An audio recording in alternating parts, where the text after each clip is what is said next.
ఆకాశముందు ఆసీనుడైన వాడా, నీ తట్టు నా కన్నులెత్తుచున్నాను. దాసుల కన్నులు తమ యజమానుని చేతి తట్టును, దాసి కన్నులు తన యజమానురాలి చేతి తట్టును చూచున్నట్లు మన దేవుడైన యెహోవా మనలను కరుణించే వరకు మన కన్నులు ఆయన తట్టు చూచుచున్నవి. యెహోవా, మేము అధిక తిరస్కారము పాలైతిమి, అహంకారుల నిందయు గర్విష్ఠుల తిరస్కారమును మా మీదికి అధికముగా వచ్చి ఉన్నది. మమ్మను కరుణింపము, మమ్మను కరుణింపము అని యాత్రా కీర్తన పాడుతున్నారు కీర్తనకారులైనటువంటి దావీదు.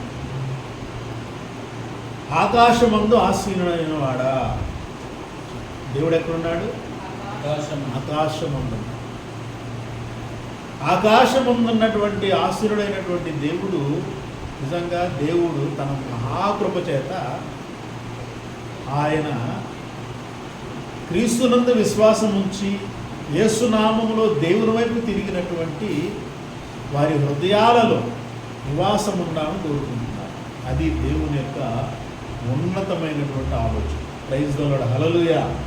ఈ లోకములు అనేకమైనవి చలామణిలో ఉన్న ఏవి కూడా మనుషుల హృదయాలలో ఉండి పరిశుద్ధపరిచి వారిని పరలోకం చేర్చాలని ఆలోచన చేసినవి ఏమీ కావు. కానీ ఆకాశమందు ఆసీనుడు ఈ ఆకాశం కాదు. ఒక్కటేనా ఆకాశం ఉంది? ఇది ఒక్కటే కాదు ఆకాశం. దాదాపుగా బైబిల్ ప్రకారంగా 7 ఆకాశ మండలాలు ఉన్నాయి. 7 ఆకాశ మండలాలు. తండ్రి అయిన దేవుడు ఎక్కడున్నాడు అని అంటే వాక్యం చెబుతోంది పరలోకం. అంటే అది ఈ లోకము కాని, ఈ లోకంలో ఆకాశం ఉంది. ఇది ఆకాశం మొదటిది. మనము నివాసం ఉండేది మొదటి ఆకాశం. ఈ మొదటి ఆకాశం యొక్క అంతు ఇంకా ఎవరు కనిపెట్టారు. ఇది ఇన్ఫినిటీ అన్నమాట, అనంతం. ఇది దాటిన తర్వాత ఇంకొకటి ఉంది, అది ఎవరు చేరుకోలేదు. రెండోదే చేరుకోలేదు. మొదటిదే అవ్వలేదు, పూర్తి అవ్వలేదు. రెండోది ఎవరు చేరుకోలేదు. మరి ఇది రాసిన వాళ్ళకి ఎలా తెలుసు? ఇది రాసిన వాళ్ళు దేవుని ఆత్మతో ఉన్నారు కాబట్టి, ఆత్మ దేవుని యందు నమ్మకం ఉంచి దేవునిలో జీవించేటటువంటి వారిని దేవుని ఆత్మ ఏం చేస్తుందంటే ఆత్మను తీసుకొని వెళ్ళిపోతుంది అంతే. ఎన్ని ఆకాశాలు ఉంటే అన్ని ఆకాశాలు తెలియదు అన్నమాట. శరీరాన్ని ఇక్కడ ఉంచేసి ఆత్మను తీసుకొని వెళ్ళి అన్ని చూపిస్తారు. అలాంటి పరిస్థితుల్లో రాయబడ్డవి ఈ మాట. ప్రైజ్ ది లార్డ్, హల్లెలూయా. అందుకని ఆకాశమందు ఆసీనుడైన వాడా, నీ తట్టు నా కన్నులు ఎత్తుచున్నాను. ఎలా ఎత్తుతున్నాడు అంటే కన్నులు చూడండి. దాసుల కన్నులు తమ యజమాని చేతి తట్టును. దాసుల కన్నులు ఎవరి చేతి తట్టు చూస్తున్నాయంట? దాసులు అంటే బానిసలు. అదేంటి అంటే ఆ కాలంలో, ఏ కాలంలో అయినా సరే నిజంగా ఇది చాలా మన ఇళ్లల్లోనూ లేదంటే ఇళ్లలో జరిగేటట్టు ఉంటారు. కొందరు కొంచెం ఆశతో చూసేవారు. ఈ పండుగలు పబ్బాలు వచ్చినప్పుడు యజమానుడు వారి చేతిని మా వైపు చాచి ఏమైనా ఇస్తాడేమో అని చూస్తూ ఉంటారు. ప్రైజ్ ది లార్డ్, హల్లెలూయా. దాసులు పనిచేసేవాడు. బానిసలని ఆ రోజులు బానిసలు, ఈ రోజులు దాసులు అంటే యజమానుల కింద పనిచేసేవాళ్ళు. ఎవరైనా సరే దాసులు కదా. కంపెనీలో పనిచేసేవాళ్ళు ఎవరైనా సరే ఎవరిని ఇస్తారేమో చేతి తట్టు చూస్తూ ఉంటారు. అదేంటి యజమానుడు అందరికి కనపడతాడా చేతిలో చూడటానికి? మరి ఆ రోజుల్లో ఈ వాక్యాలు రాసేటటువంటి ఆ కాలంలో ఓపెన్గా ఉండే ఆఫీసులో 4 గోడలు ఇవే ఉండేవి. డేరాలు అంటుండే, అందరికి ఉండేవి కదా డేరాలు. సో యజమాని అక్కడ కూర్చున్నాడు అంటే అందరూ యజమాని వైపు చూస్తూనే ఉంటారు. నుంచోవలసిందే. యజమాని కూర్చున్నంతసేపు వాళ్ళు నుంచోవలసిందే. ఆ తర్వాత ఎవరి పనులు వాళ్ళు వెళ్ళిపోతారు.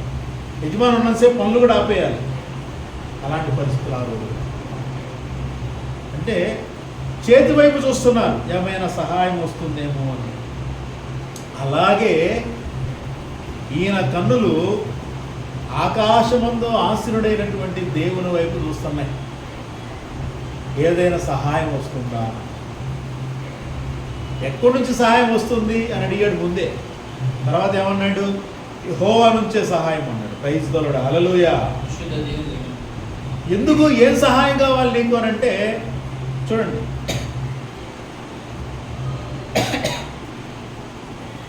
అధిక తిరస్కారం పాలయ్యారు. నింద గర్విష్ఠుల తిరస్కారము అధికముగా ఉంది వారి మీద.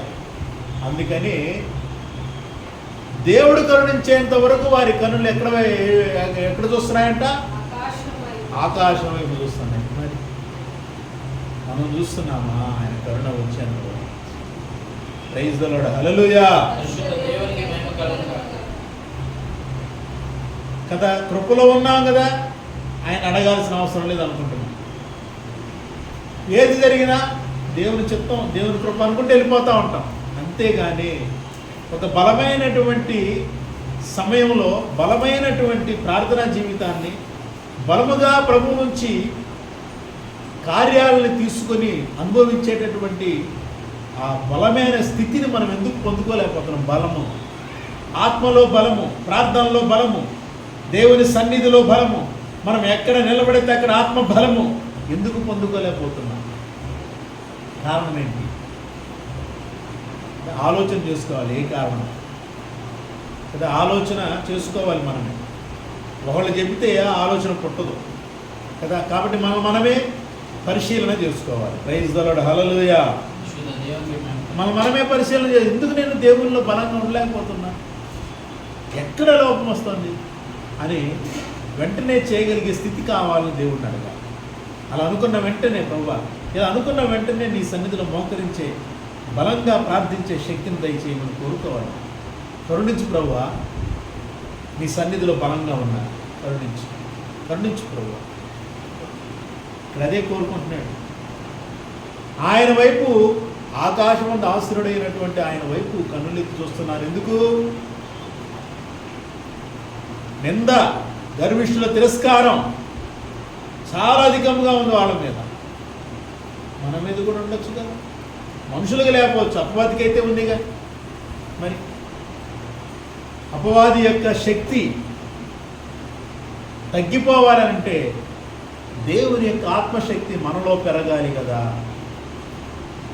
మనలో అది పెరిగి, దేవుని ఆత్మశక్తి పెరిగితే వాని శక్తి మన దగ్గరకు వస్తే వాని శక్తి దూరమైపోతుంది కదా.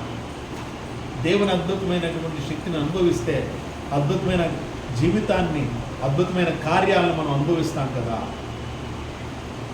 కాబట్టి ఈ ఆలోచన చేసి దేవునికి దగ్గర అవడానికి తాపత్రయపడటం అంతేనా మనకు ఆశీర్వాదకరము. Praise the lord, hallelujah.